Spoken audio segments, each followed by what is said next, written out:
Labdien, mīļie dārzemes saules sekotāji! Šodien viens garš stāsts, kā saskābināt augsni.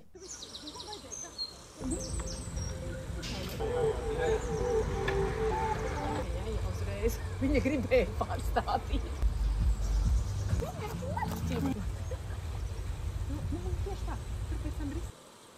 Es zinu, ka varbūt kāds saka, es ar citronu skābi pavasari uzleju un man pietiek. Īsnībā, ja tas tā ir, tad noklausies līdz galam šo te video, jo es izstāstīšu, ka patiesībā citronu skābes efekts ir labi ja vienu nedēļu. Un tas nozīmē, ka tu pavasari uzlej šo te citronu skābi hortenzijai un brīnies, ka vasaras vidū viņai ir dzels chlorozi un visādi citādas nelaimes, un viņi līdz galam neiziet, jo skābums ir pa maz. Par to, kāpēc ir vajadzīgs skābums un kāpēc ir vajadzīgs sārmaina augsne, es šodien jūs nepierunāšu. Tas ir pavisam cits stāsts. Varbūt pašās beigās es tomēr iesācējiem izstāstīšu, kāpēc būtu jādomā par sārmainu vai skābu augsni, jo, ja augs nepareizā pH šajā te diapazonā, tad mēs varam visu kaut ko viņam barot, un viņš paliks neēdis. Vienkārši nav spējīgs uzņemt nevienu, vismaz ļoti daudz minerālu vielas. Tāpēc mēs tagad parunāsim par skābumu mīlošiem augiem. Kas mums tie ir? Noteikti mūsu mīļās hortenzijas, rododendrs, sārmainā augsnē noteikti ļoti apvainosies. No hortenzijām apvainosies vairāk platlapa hortenzija nekā skarainā hortenzija, bet platlapa noteikti. Noteikti ar laiku arī priede paliks dzeltenāku skuju. Un ja tavs dārzs ir ļoti sārmainā vidē, ļoti sārmaina mālaina augsne vai dolomīta augsne, tad arī tūja regulāri kļūs ar vien tāda gaišāka, tu tur cīnīsies ar to piebarošanu un atkal gaiša un gaiša, tāpēc, ka pa maz skābumu. Sākam visu pēc kārtas. Es tev izstāstīšu par 8 metodēm. Šīs te metodas, lai tu saprast, es esmu apvienojis vienā lielā tabulā, un kopā mēs šo tabulu arī apskatīsim. Šis saīsinātais variants lekcijas būs arī mūsu bloga sadaļā, mūsu mājaslapā darzemsaules.com sadaļā blogs, un tur tā tabuliņa arī būs. Ja ne, tad tu paņem, apstādini video un tātad var arī nofotografēt. Kādā veidā tā ir sadalīta? Kā jau liecina pats nosaukums, augsni padarīt skābu ir grūtāk nekā sārmainu. Un tev ir jāsaprot, kādā veidā es esmu sadalījusi šo te tabuliņu. Tātad vispirms mēs skatāmies līdzeklis, darbības ātrums, cik ātri augsne paliek skāba, un te ir trešā daļa – efekta ilgums. Un te mēs redzam, skatāmies citronu skābes šķīdums, efekts ir tikai dažas nedēļas, un ir augsnes, kur efekts ir tikai dažas dienas. Te arī deva, un vēl viena nodaļiņa – minimālā efektīvā temperatūra, tātad ļoti agri pavasarī vai vēl rudenī, tu īsti to nevarēsi darīt, tātad +5. Un es esmu pielikusi vēl vienu sadaļiņu, vai ir vērts likt klāt mūsu mīļoto regrīneru, kas ir bagāts ar fulvīnskābēm. Lūk, un tādā veidā mēs varam izskatīt visu šo te tabulu arī bez maniem komentāriem.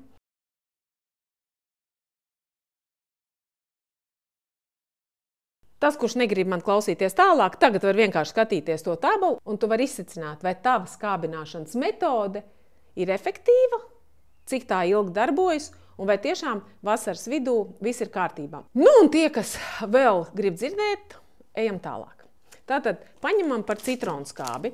Citronu skābi, kā mēs redzam pēc tabulas, mēs bezjēdzīgi viņu lietot ar mūsu kopā regrīneru, bet pat pa sevi viņiem darbošanās ir tikai ļoti, ļoti īsa. Bet kur viņa der, šī citronu skābe? Tiešām tad, kad vasaras vidū mēs redzam, ka mūsu augsne ir pārāk sārmaina, mūsu augs parādīs ar to, ka viņam parādās tādas augšējās lapas, jaunās lapas ir gaišākas, stipri kā pārējās, un dzīslojums ir tumšs. Tas ir rādītājs, ka augam ir sākusies dzels chlorozi, jeb dzels trūkums. Un tad parasti, ko mēs pirmo daram, mēs veidojam dzels preparātu, dzels šķidrumu, labāk ir helāta formā, un vai nu mēs pūšam apstrādājam ar smidzināšanu vai uz augsnes saknēm un pieliekam arī klāt citronskābi, lai ātrāk augsne saskābinātos. Bet atceramies, šis efekts būs ļoti īss. Ar citronskābi dažas dienas. Jā, augs paspējas paņemt šo te dzelzs preparātu, bet atrisināta problēma nebūs. Citronskābe noteikti palīdzēs, ja mūsu ūdens ir ļoti sārmains un kaļķains. Tad arī pievienojot teikarot uz 10 litriem citronskābes, šis te ūdens paliks, neutralizēsies un nebūs tik sārmains. Tātad saprotam, citronskābe mums der, bet tas nav atrisinājums. Tas ir ļoti īs atrisinājums, tas ir tikai kā sos variants. Ja mums ir jāpadara skābāku ūdeni, pat ne skābāk, noņemt šo te trako sārmainumu no kaļķa un piepalīdzēt chlorēlas gadījumā. Pavasara laistīšana citronskābe, ko es kādreiz arī pati stāstīju, viņa ir ļoti nosacīta.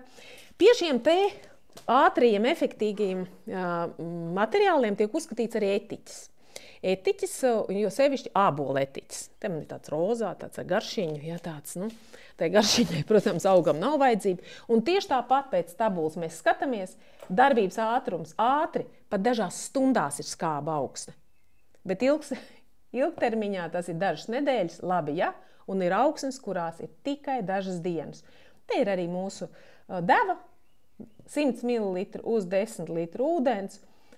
Un sezonā, tad mums būtu jāapstrādā 2-3 reizes, bet ir problēma.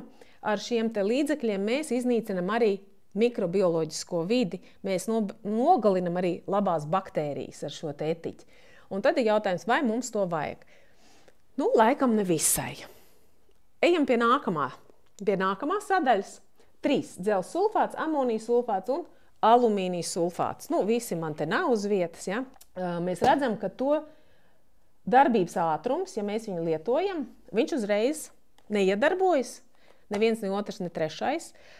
Paiet kāds 2-3 nedēļas, lai tas iedarbotos. Tāpēc, redziet, dzelzs sulfāts, dzelzs pats pa sevi padara augsni skābu. Un tad, kad ir tā dzelzs chloroze, mēs lietojam dzelzs preparātu, bet pats pa sevi dzelzs noteikti nepadarīs skābu augsni uzreiz. Tātad slimību gadījumā mēs lietojam šo te salikumu ar citronskābi. Ja? Bet ejam tālāk mazliet tā kā sadalam pa sadaļām. Tātad gan dzelzs sulfāts, gan amonijas sulfāts, gan alumīnijas sulfāts augsni padarīs augsni dažās nedēļās skābu. Efekts būs sezona, kas nav slikti. Ja, tātad ar šo te mēs varam lietot, ja, un mēs zinām to, ka pieņemsim tās pašu amonijas sulfātu izmanto, lai to pašu hortenziju, to rozā hortenziju, platlapu hortenziju padarītu zilāku. Un tas zilā krāsa parāda, ka augsne ir pietiekami skāba. Amonijas sulfātam ir arī tā īpašība, ka piepalīdz arī uzņemt slāpekli. Tātad te arī ir slāpeklīts klāt. Kāda ir problēma ar dzelzs sulfātu? Dzelzs sulfātu mēs arī visu laiku nevaram bezjēgā lietot, jo tas uzkrāsies augsnē, kas arī nav īpaši labi. Līdz ar to šiem te līdzekļiem arī ir savi mīnusi, par tiem mēs līdz parunāsim. Šajos gadījumā gan šos 3 līdzekļus lietojot, mēs varam lietot fulvīnskābi, jeb regrīneru, un kā mēs redzam arī pēc tabuliņas, gan amonijas sulfāts, plus fulvīnskābi ir pozitīva reakcija ar fulvīnskābi, jo fulvīnskābi palīdz uzlabot minerālu vielu uzsākšanos. Alumīnijas sulfātam alumīnijas tiek saglabāts augsnē, un dzelzs sulfātam arī noteikti palīdzēs labāk uzņemt dzelzi. Tāpēc atkal, ka mēs atgriežamies pie tā SOS gadījuma, kad mums būs jāārstē pret dzelzs trūkumu vasaras vidū, tad šis salikums arī būs labs. Tātad mēs redzam, vienreiz nedēļā, bet vienreiz gadā mēs šādas pat drīkstam lietot, un šie līdzekļi saskābinās augsni uz sezonu. Mēs esam līdz tabuliņas vienam ļoti interesantam skābinātājam esam tikuši. Tas ir elementārais sērs. Šis konkrēti nav, bet viņš tāds pats ir tādā pašā iepakojumā, vienkārši nebija. Viņš ir tāds pats dzeltens. Šis ir dzeltenais kristalons, bet neskiet, tas nav. Te bija jābūt elementāriem sēram, kas tiek tāds tirgots. Ja? Kas ir ar sēru? Paskatāmies. Darbības ātrums ir ļoti lēns. Lai tas sāktu iedarbotos, tie ir mēneši, un faktiski tiek uzskatīts, ka tas ir vismaz viena sezona. Ja jūs pavasarī ar viņu esat iestrādājuši augsnē, tad tikai pēc gada augsne būs skāba. Bet tā saglabāsies tāda 2-3 gadus. Tikai ir vēl viena maza niansīte. Es nezināju to, bet to izstāstīja profesori Varšavā. Ja mēs lietojam sēru kā augsnes skābinātāju, tad pirms tam mums ir jāpārbauda mūsu augsne, vai tajā nav pa daudz sēra, un vai lai mums nesanāk pa daudz šī te sēra sastāva augsnē. Tāpat uz aci mēs nedrīkstam viņu lietot. Kaut gan ļoti daudz ir video YouTube, kur iesaka vienkārši šo sēru lietot. Es nezinu, kāda ir situācija Latvijas augsnē. To varētu varbūt vairāk izstāstīt Latvijas agronomi, bet šāda situācija ir, un tāpēc vienkārši paklausīt un bārstīt viņu laikam nevajadzētu. Tā liktos, reku, šis strādā dažas dienas, šie strādā gadu, šis strādā 2-3 gadus, bet ļoti, ļoti ilgi un ir bīstami, ka tas var arī mazliet kaitēt augiem. Šī sadaļa mums būs tā skaistākā sadaļa, tā blakām. Ja? Par to mēs līdz tās tiksim, līdz viņai tā ir tā organiskā sadaļa. Bet, ja mēs esam tik tālu tikuši, tad es jums iesaku paņemt tā interesi pēc. Paskatieties, kādi ir elementi pievienoti skābumu mīlošiem augiem domātajos minerālu mēslojumos. Un jūs atradīsiet, ka, pieņemsim, tajā pašā zilajā kristalonā, kas ir domāts, violetajā kristalonā, kas ir domāts rododendriem un hortenzijām, būs noteikti klāt dzels, un, ja es nemaldos, arī sērs. Ja? Tātad šie te līdzekļi, katreiz, kad jūs lietojat specializētos minerālu mēslojumus skābumu mīlošiem augiem, kāds no šiem te līdzekļiem ir pievienots, un tāpēc bieži vien ir tā, ka cilvēki saka, tad, kad es pārgāju uz dabisko šo te, pieņemsim, kūtsmēslus izmantoju saviem augiem, un es vairs neizmantoju sintētiskos minerālu mēslojumus, man augi izskatās sliktāk. Jā, tāpēc, ka varētu būt šis te skābuma balans varētu būt bijis ir nojaukts, jo jums vairs nav šīs te aktīvās vielas. Ar laiku jau arī organiskajā kopšanas stilā jūs sapratīsiet, ka mēs līdz atgriezīsimies pie viņa, vai turpināsim ar viņu, tad mēs redzēsim, ka tāpat mēs visu to varam nokompensēt. Ja? Bet tā ir tāda maza atkāpe. Ja, ja mēs lietojam sintētiskos minerālu mēslojumus, protams, mums šie skābinātāji, kas saskābina augsni uz vienu sezonu, un tīri teorētiski tur viņi ir. Un tabuliņas otrā daļa. Un šeit mēs redzam tādus līdzekļus kā priežu skujas un mulča, skābo kūdru, bioloģiskie aktīvie skābinātāji un viens konkrētais MKDS firmas skābinātājs. Tā ir ļoti interesanta tēma, un šobrīd ne tikai tāpēc, ka mēs visi tagad esam tik ļoti aizrāvušies ar jogu un tik ļoti visi ekoloģiski palikuši, bet patiesībā šī varbūt pat ir vieglākā sadaļa, ja mēs tajā iedziļināmies. Skatāmies priežu skujas un mulča. Iedarbosies lēnām, ja jums tiešām ir no nulītes jāsāk veidot viņu par skābu augsni, ja, tad jūs izmantosiet to pašu mulčiņu, ja, vai kūdriņu, jūs viņu iestrādājat augsnē, mēs stādam, pieņemsim tos pašus augus, mēs stādam skābā kūdrā, pēc tam uzliekam mulčiņu, un divu sezonas laikā šīs te vielas, viņas tiešām skābina augsni, bet tas var būt nepietiekams uzreiz. Bet ilgtermiņa efekts tie ir gadi. Mēs varam to darīt jebkurā brīdī. Ja, mēs varam to darīt ziemā, vasarā, kāda starpība. Nav ierobežojuma temperatūra ziņā, bet ir jāsaprot to, ka tas ir ļoti, ļoti lēns šis te process. Šajā pašā tabuliņā mēs redzam, ir vēl viena piezīmīta, kur rakstīt tad, kad atceramies vēl vienu lietu. Tas ir tāda maza atkāpīte. Mulčiņa sadaloties, viņi tiešām skābina augsni, bet arī mazliet vairāk patērē slāpeklīt, un tur ir citi kompensācijas mehānismi, kas mums ir jāievēro par slāpekļa lomu auga būtībā. Mēs noteikti izveidosim vienu video, un mēs vispār taisam vienu video sadalīt par slāpekli, fosforu, kāliju un tā tālāk, lai jūs zinātu par katru šo lietu. Bet ejam tālāk par skābināšanu. Tātad skābā kūdra, mulča skābina lēnām, bet ilgtermiņā. Tā ir pakāpeniska skābināšana. Bet mums vēl ir augsnes skābinātāji. Načiņ! Kas tev ir? Tu mans nervi... Baltijas attīstība šajā jautājumā iet uz priekšu, un ar lielu prieku esmu konstatējis, ka MKDS uzņēmums ir radījis tādu augsnes skābinātāju. No sākuma es domāju, ka tur būs kaut kādi sēri un vēl nezinu kas, un skatos, nekā nebija, ka mēs viņu papētam. Tie izrādās ir organismi, mikroorganismi. Te ir rakstīts arī tās devas, es viņas nesaukšu, te mums viss ir iekšā, ja tāds. Saskābini lēnām, mēnesis, drusku ilgāk pat, ja? Un temperatūras ir ierobežojums. Protams, tik līdz ir organismi, dzīvi organismi, tad tie ir plus 8, plus 15 grādi, ja? Un viņš var būt neefektīvs zemās temperatūrās. Kopā mēs esam atvēruši burciņu pirmo reizi. Es šādi neesmu redzējis, bet viņi taču ir malači, paskatieties. Šāda paciņa, man liekas, viņi izmaksāja kādi 5 eiro.